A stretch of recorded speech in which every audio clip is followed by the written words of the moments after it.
नमस्कार दोस्तों, स्वागत है आपका हिंदी नॉलेज शो में। तो दोस्तों, चीन के खिलाफ अमेरिका पूरी तरीके से एक्टिव हो गया है और कई लोग ये भी कह रहे हैं कि ये अमेरिका का 1971 मूवमेंट है। कैसे? जिस तरीके से रूस ने 1971 में भारत की मदद की थी, ऐसी ही इमेज अमेरिका के पास मौका है कि वो भारत में बना ले अपनी रूस वाली इमेज, यानी कि दोस्त वाली। कैसे? अमेरिका ने 15 तारीख को, जिस दिन भारत के मतलब कि और चीन की सैनिकों के बीच भिड़ंत हुई थी, उसी दिन तीन एयरक्राफ्ट कैरियर चीन के खिलाफ पेट्रोलिंग पर भेज दिए थे। एयरक्राफ्ट कैरियर आपको बता दूं कि ये सुपर वेपन होते हैं, मतलब कि इनसे बड़ा हथियार कुछ नहीं होता। और ये अकेले नहीं होते, इनके साथ डिस्ट्रॉयर्स होते हैं बड़े बड़े, इनके साथ कॉर्वेट होती है, इनके साथ सबमरीन भी होती है। और जो तीनों एयरक्राफ्ट भेजे हैं ये मैसिव एयरक्राफ्ट है। दुनिया के अगर टॉप 3 आप एयरक्राफ्ट देखेंगे तो उनमें इनकी नाम आता है यूएसएस थियोडोर रूजवेल्ट, जी हाँ, यूएसएस निमित्ज, और तीसरा है यूएसएस रोनाल्ड रीगन। इसमें से रोनाल्ड रीगन और थियोडोर रूजवेल्ट को जो निचली बेल्ट है, यानी कि चीन की जैसे कि दक्षिण जो कोस्ट है, उसकी पेट्रोलिंग की जिम्मेदारी दी गई है। और पूरे ईस्ट कोस्ट को, जो चीन का बड़ा हिस्सा है, उसे संभाला है यूएसएस निमित्ज ने, जो 1,05,000 टन डिस्प्लेसमेंट वाला एयरक्राफ्ट कैरियर है। और इस पर कहा जाता है कि F-35 फाइटर जेट हमेशा तैनात रहते हैं, यानी कि अमेरिका प्रेशर वाली रणनीति अपना रहा है। तो कई लोगों को सवाल होगा कि जी अमेरिका को कैसे पता चल गया? क्या भारत ने बताया कि जी 15 तारीख को ही, सोमवार के दिन, हमारे यहाँ पर ऐसे क्लैशेस हुए हैं? तो देखिए, ये बात आप समझिए। पहली बात तो अमेरिका को इस चीज़ की ज़रूरत नहीं है। क्यों?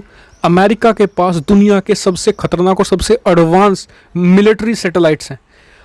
चीन ने भले ही भारत को कह दिया हो कि जी हम मतलब कि पीछे हट रहे हैं, लेकिन अमेरिका को एक एक पल की निगरानी रख रहा था। अमेरिका पहले से ही कह रहा था कि हम क्लोजली मॉनिटर कर रहे हैं, तो अमेरिकी सैटेलाइट वहाँ पर जरूर तैनात होगी, जी ये पता लगा रही होंगी कि पीछे हटे हैं नहीं। इसलिए भविष्य में भिड़ंत की आशंका को लेकर और साथ ही चीन पर प्रेशर बनाने के लिए अमेरिका ने शायद वो भेजे हों एयरक्राफ्ट कैरियर पेट्रोलिंग के लिए। और साथ ही जो दूसरे देश हैं जैसे कि फिलीपींस वगैरह, इनकी भी सुरक्षा की जा सके और चीन को पीछे धकेला जा सके। और ये बहुत बड़ी मतलब कि सबक है चीन के लिए, क्योंकि चीन अब फंस गया है। क्योंकि अमेरिका ने एक और दावा कर दिया है, अमेरिकी जो इंटेलिजेंस है उनका दावा है कि चीन के इस कॉन्फ्लिक्ट में 35, कम से कम 35, यानी इससे ज़्यादा ही हो सकते हैं, इससे कम नहीं होंगे, 35 सैनिक और एक कमांडर की इसमें जान गई है, उनकी मौत हुई है। और चीन के लिए अब बुरा सबक है, क्योंकि अब उनके देश में क्या, अभी तक वो इसी बात को लेकर तो मतलब कि संख्या जाहिर नहीं कर रहे हैं, क्योंकि अगर वो संख्या जाहिर करेंगे तो उनके देश में शी जिनपिंग के खिलाफ पहले ही बहुत गुस्सा है कोरोना वायरस को लेकर। और दूसरा, इतने सैनिकों की एक साथ मौत होना चीन में भयंकर आक्रोश पैदा कर देगा, इसलिए वो बात को छुपा रहे हैं। क्योंकि अगर ये बात बाहर लीक होगी तो आप देखिएगा कि किसी भी न्यूज़पेपर में इसके बारे में कुछ छपा ही नहीं है चीन में। ये बड़ी बात है। लेकिन अमेरिका यहाँ पर इस मौके का फ़ायदा पूरा उठाए, खास करके डोनाल्ड ट्रंप अगर, क्योंकि चीन के खिलाफ उन्हें मौका ढूंढ रहे हैं, क्योंकि उन्हें पता है कि अगर वे इलेक्शन जीतेंगे तो वो चीन के खिलाफ ही जीतेंगे, इसलिए वो इस तरह की चीन के खिलाफ कार्रवाई जरूर करेंगे। और ये भारत और अमेरिका के बीच में एक ऐसा मौका हो सकता है, अगर यहाँ पर मान लीजिए चीन रिटेलिएट करता है भारत के खिलाफ कुछ, या फिर भारत चीन के खिलाफ करता है और फिर चीन भारत के खिलाफ करता है कुछ रिटेलिएशन, तो फिर अमेरिका भारत की समर्थन के लिए जरूर आएगा। और जिस तरीके से उसने एयरक्राफ्ट कैरियर भेजे हैं, और आपको बता दूं कि अमेरिका का एक और सुपर कैरियर तैनात है इस समय पैसिफिक में, जिसका नाम है यूएसएस जेराल्ड फोर्ड। जी हाँ, दुनिया का सबसे विध्वंसक एयरक्राफ्ट कैरियर, वो भी पैसिफिक में तैनात है। चीन पहुंचने में उससे ज़्यादा समय लगेगा और चीन को दबा के रख देंगे चारों, लेकिन ये 3 ही काफ़ी हैं चीन के लिए। और अमेरिका ने 15 तारीख को इन्हें तैनात कर दिया था। और अमेरिका ने, आपको बता दूं कि किस तरीके से भारत का समर्थन इस समय कर रहा है। अमेरिका ने भारतीय सैनिकों के मतलब कि शहादत पर क्या ट्वीट किया गया है वहाँ के स्टेट डिपार्टमेंट की तरफ से, कि हम उनके परिवार के प्रति संवेदनाएं एक तरीके से रखते हैं और हम इस चीज़ को क्लोजली मॉनिटर कर रहे हैं। यानी कि ये शब्द कोई देश अगर दूसरे देश के सैनिकों के लिए करता है तो बड़ी बात होती है, क्योंकि मौत तो चीनी सैनिकों की भी हुई है, चीनी सैनिकों के लिए तो शब्द यूज़ नहीं किए गए।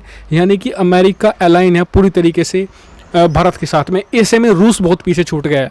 रूस इस मामले में कुछ नहीं कर रहा है, वो चुपचाप बैठा हुआ है, तो ये भारत को पुश करेगा अमेरिका की तरफ काफ़ी सारा ज़्यादा। ऐसे में चीन 2 ही काम कर सकता है, जी हाँ, और दोनों में से उसके लिए एक ही बेहतर है, क्योंकि अगर दूसरा करेगा तो इधर से भारत और उधर से अमेरिका बहुत हैवी प्रेशर बना देंगे चीन पर, और चीन इसे झेल नहीं पाएगा। पहला क्या रास्ता है कि जो भी हुआ है चुपचाप दबा दे, और जो ये प्रेशर वाली टैक्टिक है, जितने भी भारत की सीमा पर जितने भी उन्होंने प्रेशर बनाया हुआ है, हर जगह से सैनिक हटाए। दूसरा क्या रास्ता है चीन के खिलाफ, या तो वो भारत के खिलाफ रिटेलिएशन करेगा, जैसे कि अगर लगता है हमें कि भाई रिटेलिएट कर रहा है चीन या किया है हमारे खिलाफ, तो इधर से तो भारत जरूर कुछ ना कुछ करेगा, और उधर से भारत के समर्थन में उधर से बहुत ज़्यादा प्रेशर बना देगा अमेरिका, जिसे चीन झेल नहीं पाएगा किसी भी कीमत पर। और दुनिया भर में अमेरिका जिस हिसाब से चीन को बदनाम कर देगा वो बात रही अलग से, और चीन के लिए सबसे खतरनाक बात यही हो रही है, और डोनाल्ड ट्रंप इसका फ़ायदा जरूर उठाएंगे, आप जरूर देखिएगा। तो इस पर आपका क्या व्यू है कमेंट करके बताएगा, साथ ही चैनल को सब्सक्राइब करना मत भूलिएगा ऐसी बहुत सारी डिफेंस, फॉरेन पॉलिसी और फाइनेंस रिलेटेड वीडियो के लिए। Thank you for watching video.